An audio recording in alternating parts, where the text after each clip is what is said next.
Muito bom dia, boa tarde, boa noite. Hoje eu tenho um convidado aqui, que é o Dr. Evandro Atanemos, que trabalha com a gente aqui na clínica, que também trabalha na área de laser, né? Ele, além de ser biomédico esteta, ele também é biomédico imaginologista. E eu vim abordar um assunto aqui com vocês, que é o seguinte, que muita gente procura com dúvida, eu acredito que a gente precisa enriquecer esse conteúdo aí para que as pessoas venham cada dia mais instruídas, não só por conta do laser na remoção de tatuagem, mas quando pensa em fazer uma tatuagem ou tem uma tatuagem muito antiga e ainda resta dúvidas, né?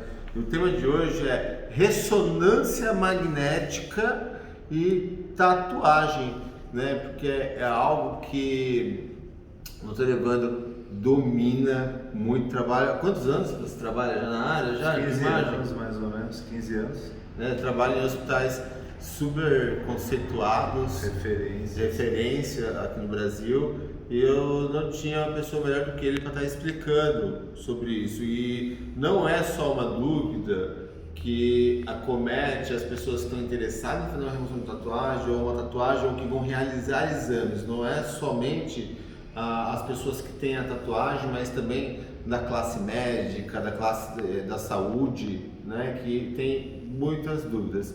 Então, primeira coisa, a gente tem que dividir dois equipamentos que são distintos, né, doutor? Sim, e totalmente. Que as pessoas confundem muito, que é o tomógrafo e a ressonância magnética, Exatamente. né? Que o pessoal confunde demais. Parece muito, né? Um equipamento com o outro, parece muito, mas são mecanismos diferenciados, né? Sim. Ele vai explica pra gente qual que é a diferença entre um e outro, explicando um pouquinho do que você faz no tomógrafo, um pouquinho do que você faz na ressonância magnética e comportamento. Legal. Bom, vamos falar de tomógrafo a princípio, tá? Que seria um equipamento que ele produz imagens através de radiação ionizante, através do propriamente dito raio-x, né?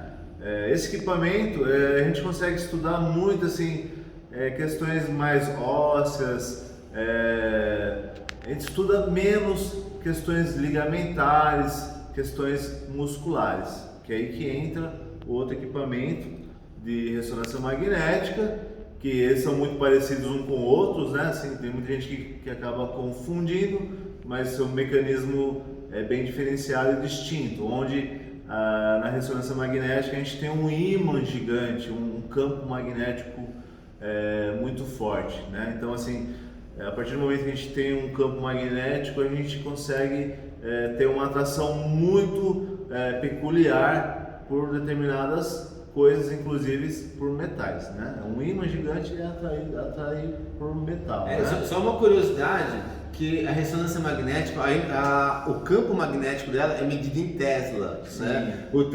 Qual que é o campo gravitacional da Terra? É 1,5 Tesla? Acho que é isso daí, é coisa de 1,5 Tesla. E geralmente as máquinas de ressonância magnética que vocês trabalham lá... 3 Tesla. 3 Teslas. Existem máquinas de 7, mas assim, não é nem para essas questões, é mais para questões científicas mesmo. Aqui na USP, inclusive, tem uma máquina de 7 Teslas, né, que utilizam ela para estudo em cadáveres frescos. Exatamente, através dessa enorme potência de atração, são realizados estudos em cadáveres para identificar a causa, a morte daquele cadáver no caso, né? Certo. E vocês já viram que a ressonância magnética é como se fosse um ímã muito grande. E isso explica o porquê que não pode estar entrando com metais. Exatamente.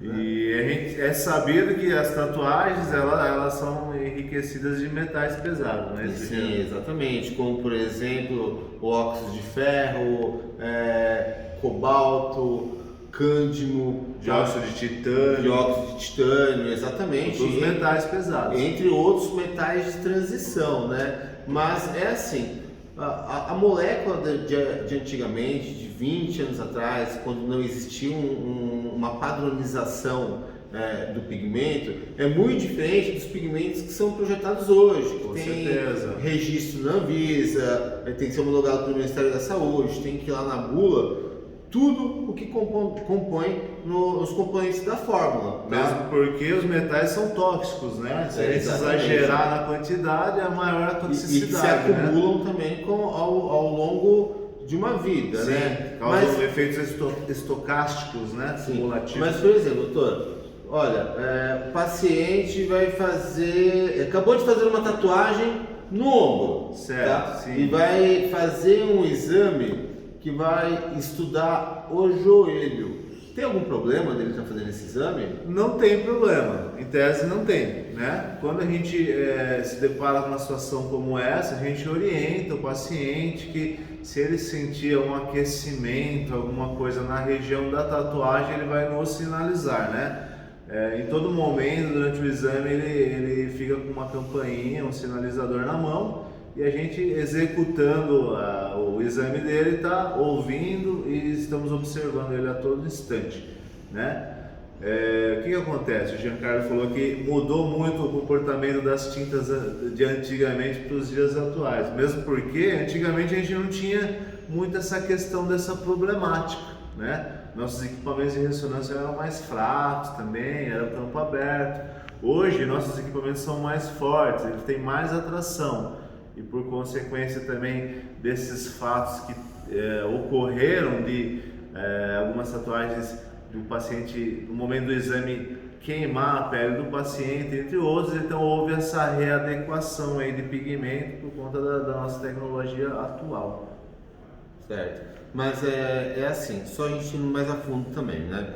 O paciente fez uma tatuagem no ombro ou está no processo de remoção da tatuagem do ombro e vai fazer um exame para o joelho, né? Vocês utilizam bobinas para fazer esse exame que amplificam o sinal. Exatamente. Né? Todo exame tem a sua bobina específica, né?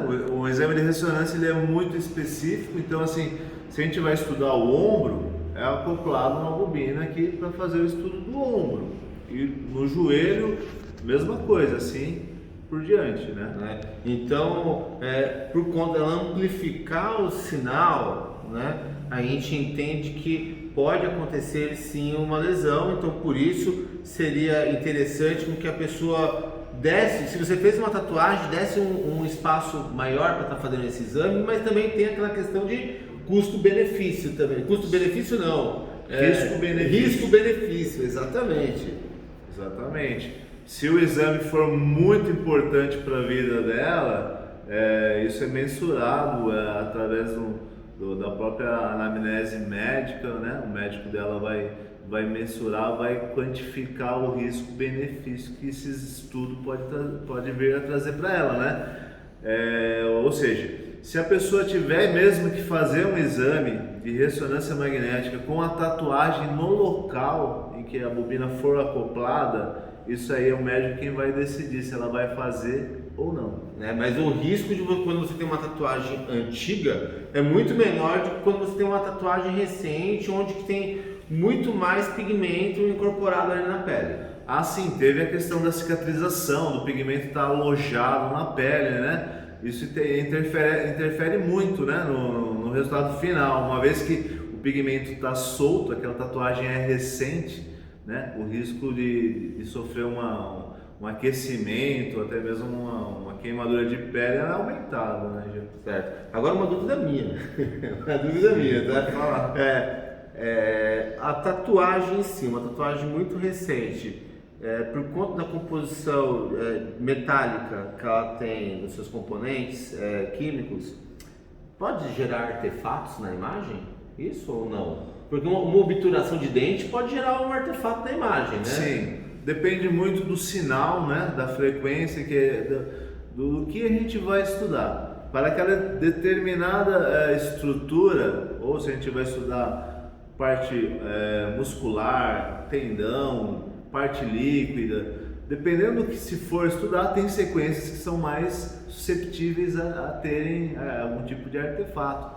Para você ter uma ideia, até a porta aberta da sala de exame, dependendo da sequência que a gente vai estudar, do sinal que a gente for utilizar, ela pode vir a interferir. Eu ouvi até relatos de que um determinado serviço onde tinha esse sistema de ônibus elétrico que passava na frente desse serviço, desse hospital, tinha uma linha de ônibus elétrico que estava dando interferência num determinado sinal aí dessa ressonância. Ou seja, é feito todo um sistema de barita, de blindagem com alumínio para que não tenha interferentes externos, que não repercuta na imagem, entendeu? Eu vi uma imagem aí do pessoal arrancando uma maca de dentro de um aparelho. Pra você ver tamanha potência e força de atração que esse imã gigante tem. Então, assim,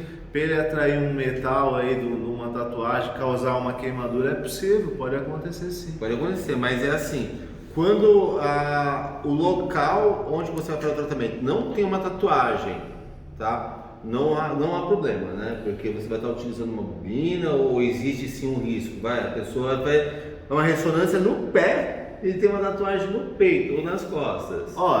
Assim, a gente não fica excluso do risco 100%, assim como uma dipirona não é 100% segura, ela é 99,9%, né? Tem um 0,1% de risco. Que a gente tem que levar em consideração. Que a gente tem que considerar em tudo na vida. Então, assim, o paciente é orientado com relação a algum aquecimento regional, mas a gente já é sabido que não tem problema e tal, mas a gente orienta para a gente ficar atento, né, na questão visual e auditiva e estar acompanhando o paciente o tempo todo. Agora, com você, de todos esses anos que você trabalha com ressonância magnética, já aconteceu alguma vez alguém queimar por conta que tinha uma tatuagem? Não, queimar não, mas um aquecimento já sim, tá? Eu mesmo já fiz várias ressonância magnética, porque eu já tive meu ombro já fraturado, né? E tem um ombro tatuado também, né? Ele tem o braço completamente fechado na tatuagem, uma perna.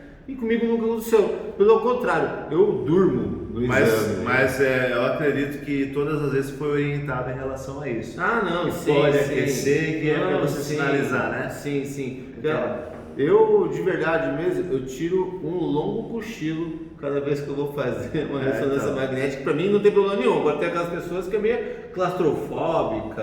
Sim, tem toda essa questão de claustrofobia também. Mas assim, em relação à informação, não foi deixado de passar para você, né? Você sabe que poderia aquecer. Se aquecesse, você ia não sinalizar, a gente pararia o exame naquele exato momento. Com certeza, tá? Então, tá aí a explicação sobre a questão da ressonância magnética, a interação entre tatuagem e pigmento e a questão do magnetismo dela, assim também como vocês agora sabem diferenciar o que é uma tomografia computadorizada, onde que tem uma radiação ionizante, que essa radiação ionizante é capaz de arrancar uma molécula de água, liberar radicais livres, liberar aberrações cromossômicas, né? Também. Quem é da área da saúde vai compreender muito bem, e da radiação REM, que é a radiação eletromagnética, né, e que é muito importante vocês saberem diferenciar, porque são exames completamente distintos e diferentes um do outro, tá? E só complementando também, que aconteceu também essa pergunta aí nas redes sociais, eu acabei de fazer a sessão de laser e agora eu tenho que fazer um exame de ressonância magnética. O que você deve estar fazendo, né? A primeira coisa primeiramente, alertar o médico, né, que solicitou o exame. Seria isso, doutor? É aquela questão do 99,9%. A gente sabe que não vai acontecer nada, que não tem risco, mas o médico precisa saber, porque o médico que vai se responsabilizar pelo paciente, pela vida do paciente. Exatamente, né? Mas risco de vida em si não tem. Não tem nenhum risco de vida. Mas você tem que compartilhar. Assim como a gente pega alguns clientes que chega aqui e fala, eu estou tomando isso e aquilo. A gente sabe que não tem interação medicamentosa, né? Exceto por alguns fotossensíveis, né? Mas assim, ele divide isso com a gente. Esse tipo de informação é legal, a gente está sempre sabendo, e é legal você orientar o seu médico, informar o seu médico do que você está fazendo, procedimento XYZ, do que você está tomando, do que você está tratando. Ele precisa saber. Quanto mais informação, melhor né? Com certeza, e é por isso que nós estamos aqui entregando esse vídeo de bandeja para vocês, produzindo mais conteúdo aí rico em informações para que vocês absorvam cada vez mais desse conteúdo, que vocês fiquem informados e que vá desmistificando aí também. Valeu? Doutor, muito obrigado pela participação aqui do nosso canal. Um grande abraço a vocês e até o próximo vídeo. Valeu, gente.